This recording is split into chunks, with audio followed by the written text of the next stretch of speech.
I'm in front of the monument to the Second Polish Corps and the Fourth Battle of Monte Cassino. It was one of the most bloody in the entire Second World War. Polish forces played a key role in opening up the way for a drive onto Rome by the Allied forces. I'm on my way to join a very, very special guest, so join me, Jan Darasz, for how we got here.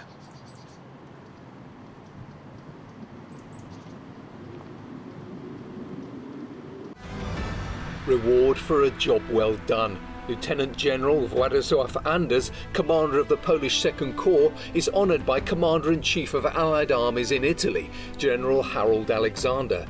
The bravery of Anders' army during the Battle of Monte Cassino made global headlines. During the Second World War, Monte Cassino was not just a key strategic outpost for the Axis powers on the road to Rome, it was one of the strongest defensive positions in Europe. Among the huge Allied coalition facing a grueling uphill struggle to conquer this rugged mountain and its formidable defences, it was the Polish Second Corps who finally broke the Axis line. Anders' army was formed after Stalin released hundreds of thousands of Polish prisoners of war in 1941 to help fight the Nazis. More than 110,000 Poles, including 36,000 women and children, managed to leave the Soviet Union with Anders' force. But it was more than just an army. It took care of the children, providing schooling and looking after those orphaned in Russia. What followed was a 9,000-mile journey to freedom, crossing the Caspian Sea to safety in Iran. In February 1944, the Polish Second Corps was transferred from Egypt to Italy. After 5 months of heavy fighting on the Gustav Line, Anders' Polish soldiers proudly raised their red and white flag over the destroyed defences on May the 18th, 1944. Despite heavy losses, the victory provided an immeasurable morale boost for the Polish people.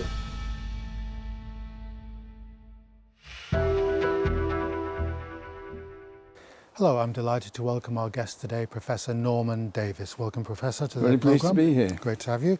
And the Professor's written a book, Trail of Hope, which chronicles the journey of the Polish Second Corps from Russia to Italy. And it's available in English as well as in Polish. Let's go through a bit of context first. Yeah. We've seen this, heard about this extraordinary journey that hundreds of thousands of Poles had to make from the depths of the Soviet Union via Iran, the Middle East, and they end up in May 1944 fighting at the Battle of Monte Cassino. Yes. Can you outline their journey for us, just to set the scene? The journey is very complicated. It lasts 3 years before Monte Cassino. The army was formed in the summer of 1941. Following the German attack on the Soviet Union. Stalin was in desperate need of manpower, and extraordinarily, he released all the prisoners in the Gulag, all the prisoners of war he was holding, on condition that they form an army to fight against the Germans. The original idea was that the new Polish army in the Soviet Union, as it was called at first, should fight alongside the Red Army on the Eastern Front.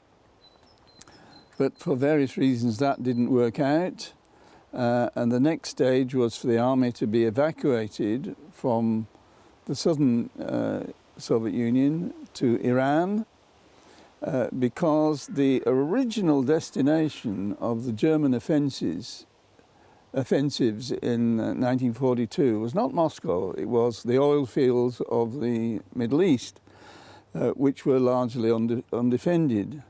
And the Polish army was evacuated to Iran, and they took up positions in Iran and southern Iran and northern Iraq. But then the German offences didn't reach their destination because of Stalingrad and Kursk and so on. So the British then moved them on, moved the military to Palestine, and the very large number of dependents and children were moved to various parts of the British Empire, the biggest group to India, then East Africa, South Africa. Anders did a wonderful thing. He gave priority to Polish children in Russia who lost their parents. There were thousands of them, with orphans, wandering around, the wastes of Russia. And they were distributed around the world. Mexico took 5,000 Polish children. 1,000 went to New Zealand. Australia took, South Africa. And at the end of war, of course, they all had to be brought together. So it's a huge, huge logistical operation. When the army was in Palestine, the Allied invasion of Sicily took place, the beginning of the Italian campaign, and the decision was then taken to send a large part of the Anders army. They called it the Second Corps. It was the biggest unit of the British Eighth Army, and they were transported from Palestine via Egypt to Italy, where they began to arrive at the end of 1943. That's how these Poles who 2 years ago had been in the Gulag, prisoners in the Gulag in Soviet Russia, ended up fighting on the Italian front. So how come they ended up in the gulags to start off with? They were prisoners of war taken by the Soviet invasion. No, in 1939, as many people in the West forget or don't know, Hitler invaded Poland together with the Soviet Union. Stalin and Hitler were partners. Hitler took Western Poland and the Soviet Union swallowed Eastern Poland. And from Eastern Poland, Stalin deported about 2 million undesirables. There were 22 categories, I think, due for arrest. And these people were simply shipped out either as convicts to the Gulag, but more often, every convict who was deported, the whole of their family, usually 4, 5, 6 people, were sent without any judgment, just administratively deported to the wilds of Central Asia. So you had, as it were, hundreds of thousands of Poles in the Gulag, and still more, well over 1 million civilians scattered around Kazakhstan and Uzbekistan and so on. And then, of course, everything changed when Hitler attacked the Soviet Union. And these Poles came out of the woodwork, came out of the camps and the prisoner of war camps as well, refugee camps they'd been in, and the army was formed on the Volga, a place called Totskoe, but soon moved for climatic reasons, I think, to Uzbekistan. And that's where there's this huge congregation of Poles of various sorts, most of whom wanted to join the army or be saved by the army, fed by the army, which was impossible. Anders gave priority to 2 groups. One were dependents of soldiers, so families of soldiers, and children, orphans, Polish orphans.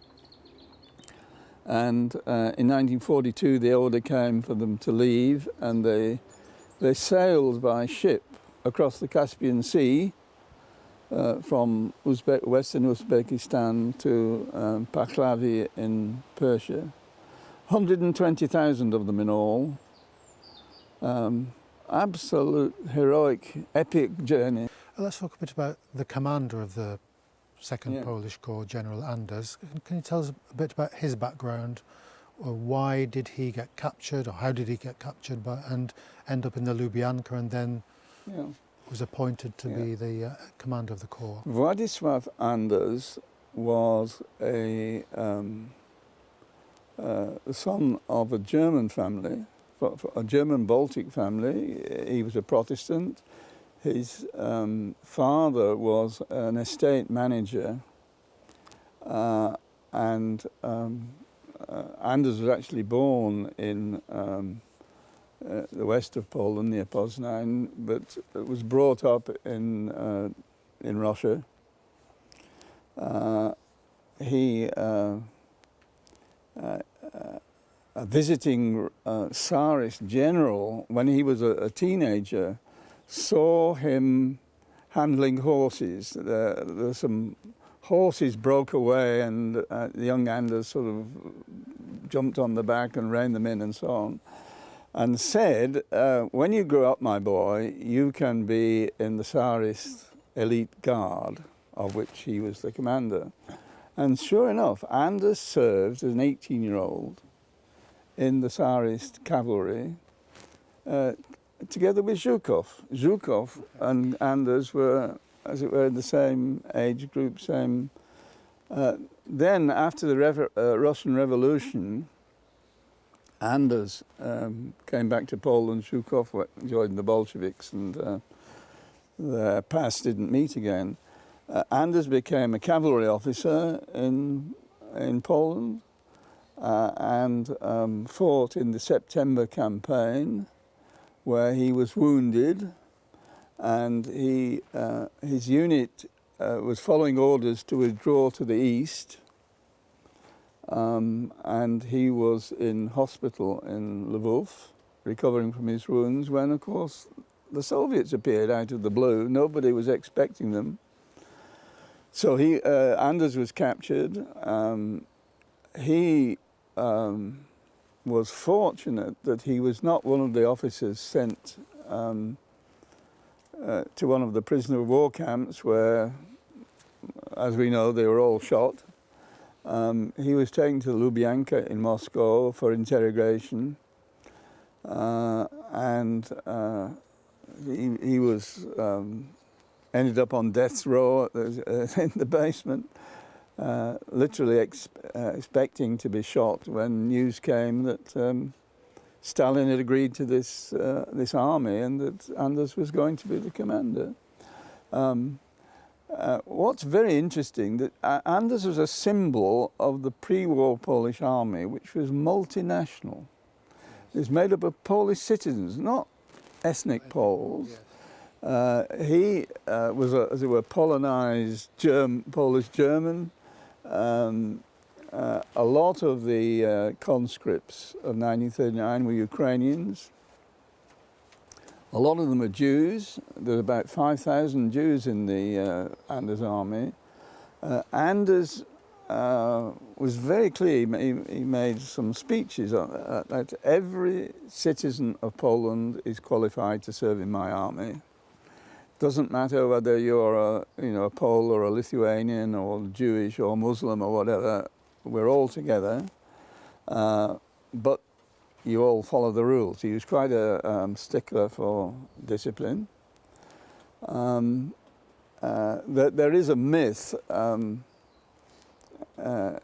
If you read the memoirs of Menachem Begin, the future Prime Minister of Israel, you'll see that the Poles are described as anti-Semitic and wouldn't allow Jews into the army, and Begin himself was a sergeant in the army, so it's absolute nonsense.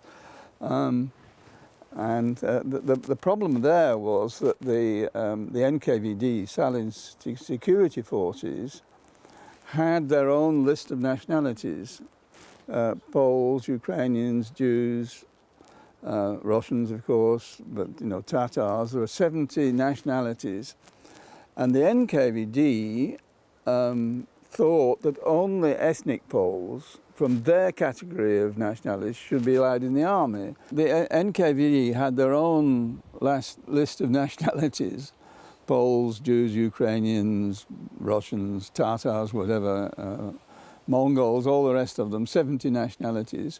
And in their view, only ethnic Poles were supposed to serve in the Polish army. Quite the opposite of Anders' view.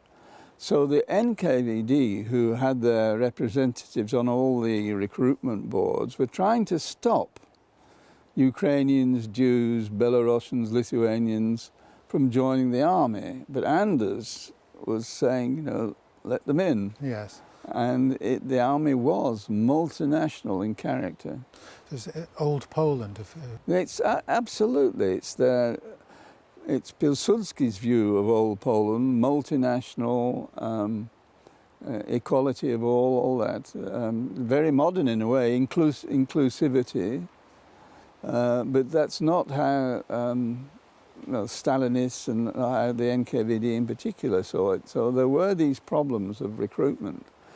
But there was very little resistance among the Anders group, as it were, to prevent the non-ethnic Poles from joining. Yes. Yes. And what was the Allied attitude to this movement of Well, population? that movement was arranged by Churchill in negotiation with Stalin. The first and only time that Stalin ever let out a large body of people from the Soviet Union. The reason was that Persia, Iran, was partly occupied by the British and partly by the Soviets. There were two zones of occupation. The Germans were expected to attack it, and of course there weren't enough troops to defend it. So the British and the Soviets agreed that the Polish forces should go to the Middle East, which was a good solution, because in the Soviet Union at the beginning they weren't properly fed. 1,000 died from disease and cold and so on. So it was almost a rescue operation that they were able to leave. So returning now to back to 1944, there was Second Corps, 2 divisions, 2 infantry divisions, 1 armoured brigade, Yeah. fully trained up. What state were they in originally when they started to train in the Middle East, and why did they attack Monte Cassino? Can you give us a brief, because this was the 4th battle, Yeah. tremendous battle since January 1944. Why did the Poles pick that particular task? Well, it's a long story.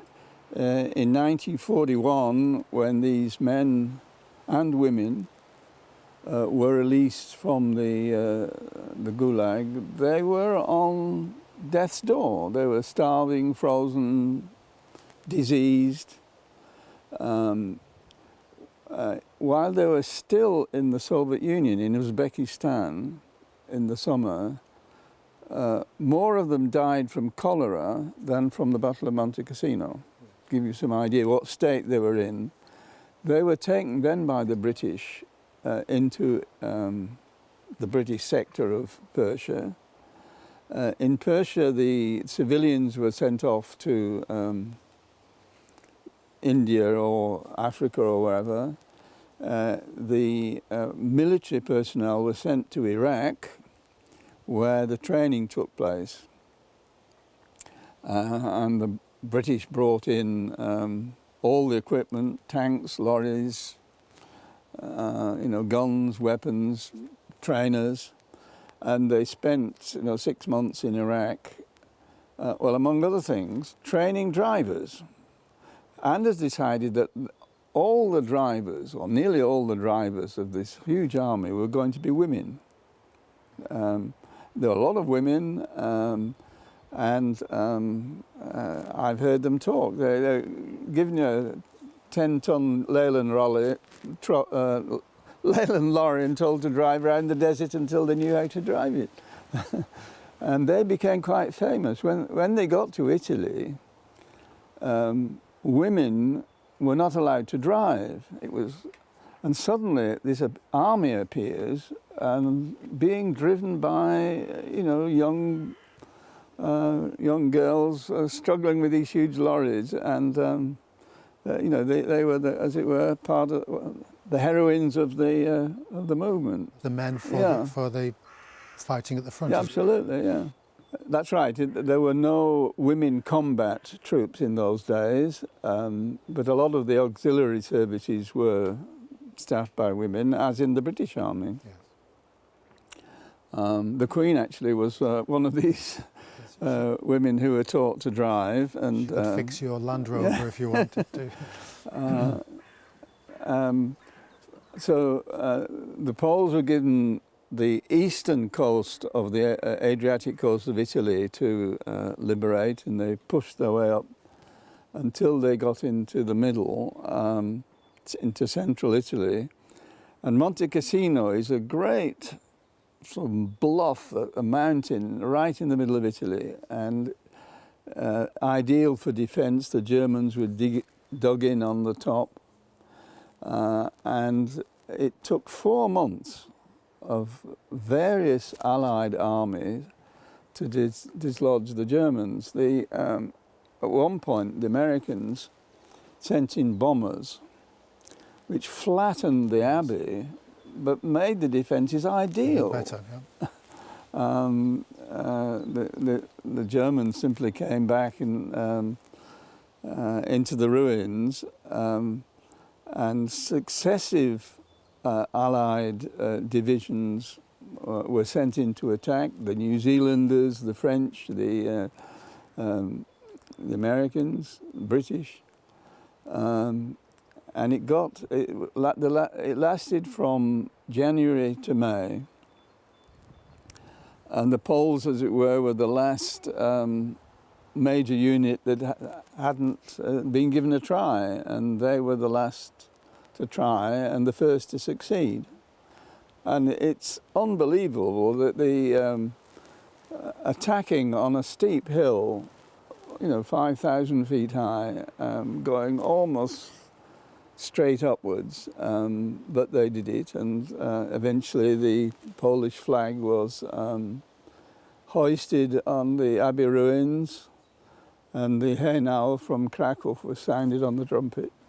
And this wasn't the end of the Polish campaign in Italy? Not at all, no. It was just a halfway point, basically. The Italian campaign was very rough going. The German defenders had all the advantages. They were sitting on the mountain tops and firing down into the valleys. The Allies moved up very doggedly and slowly, suffering a lot of losses.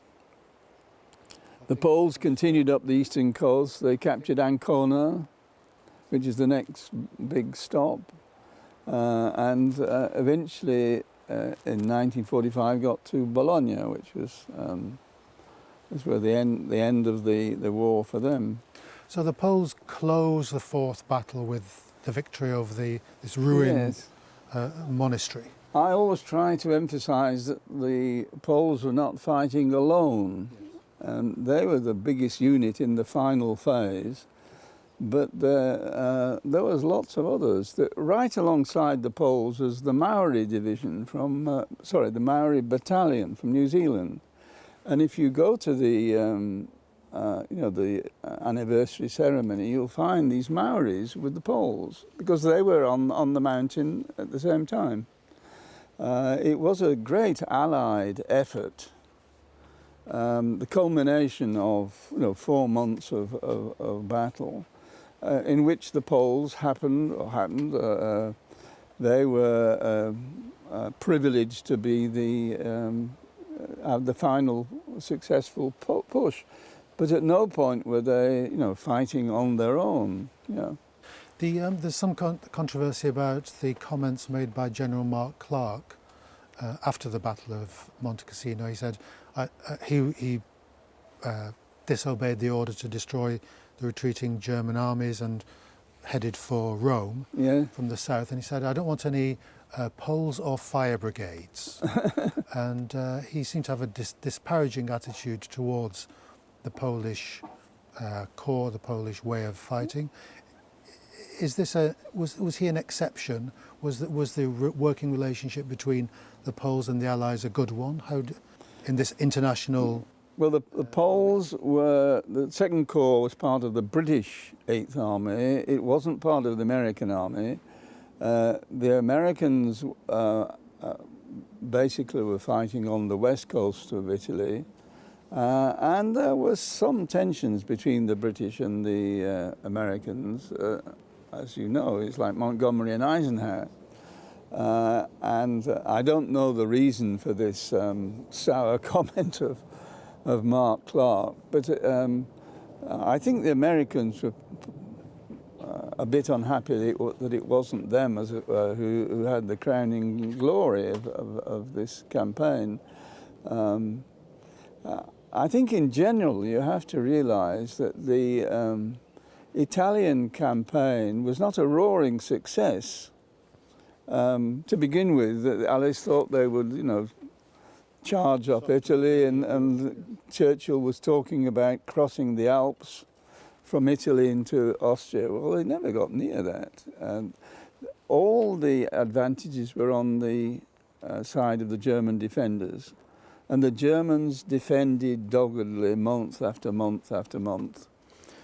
What the Italian campaign did was, of course, to keep 20 or more German divisions tied down in Italy, where they were desperately needed, of course, in France or on the Eastern Front. But it was not a parade up the Italian peninsula. It was a very hard fight,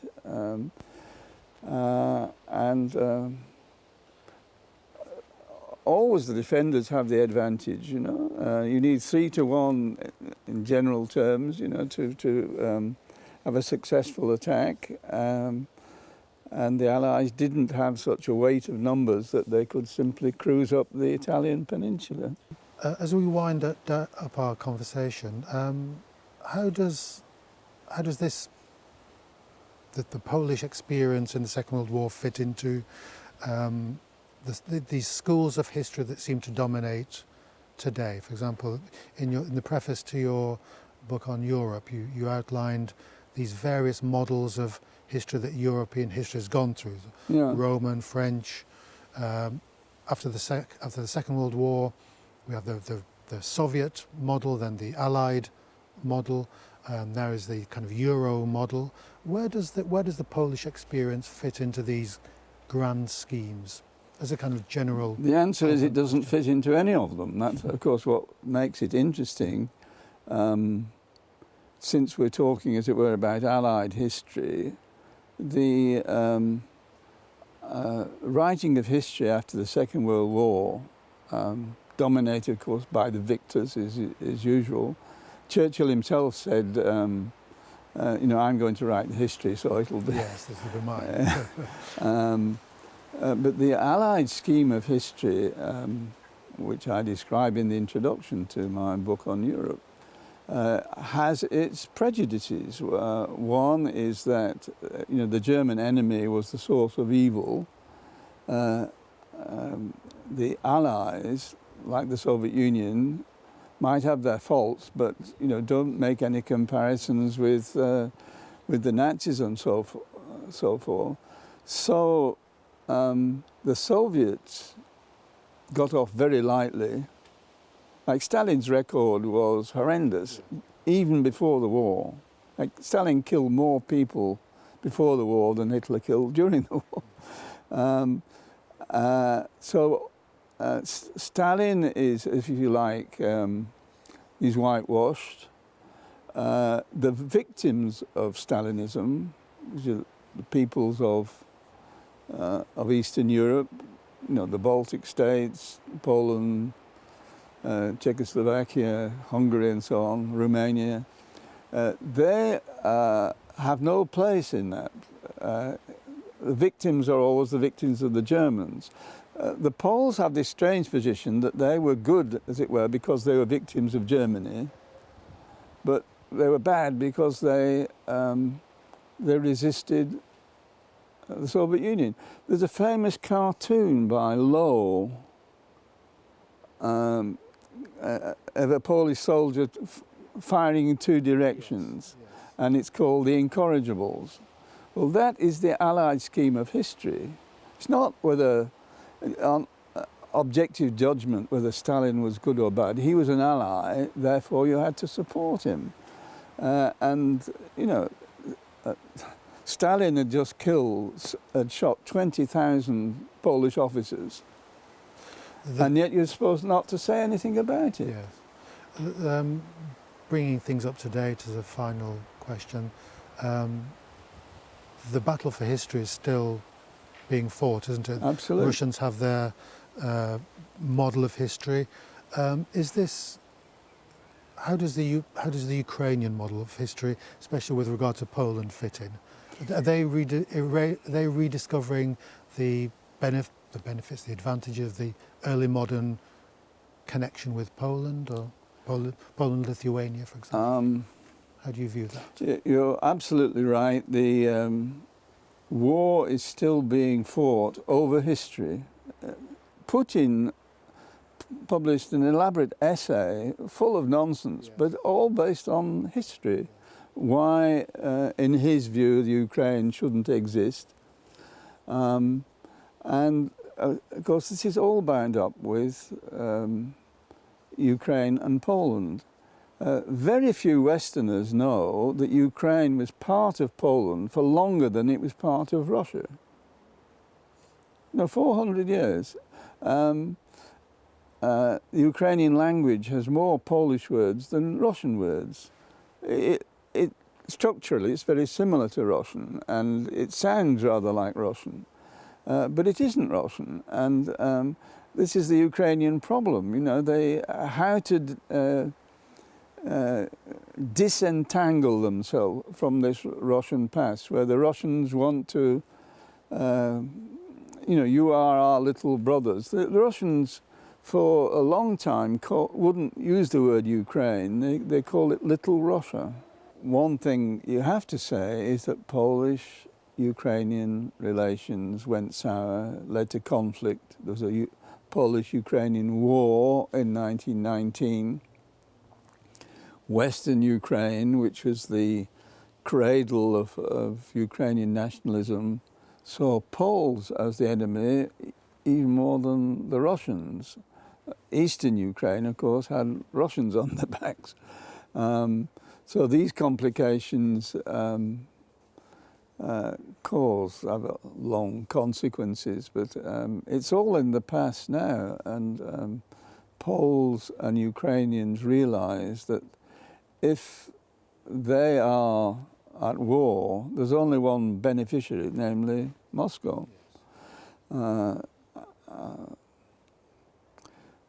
But the struggle for Ukrainian identity has been very long and hard. And the one good thing that Putin has done, he strengthened Ukrainian identity like nobody in history. And the effect of that is, one way or another, whatever happens on the battlefield, Ukraine is not going to be part of Russia. Professor Davis, we have to call a halt there, but thank you very much for joining us today. Thank you very much, thank you. So, thank you very much. That's been me, Jan Darasz, for How We Got Here, special edition.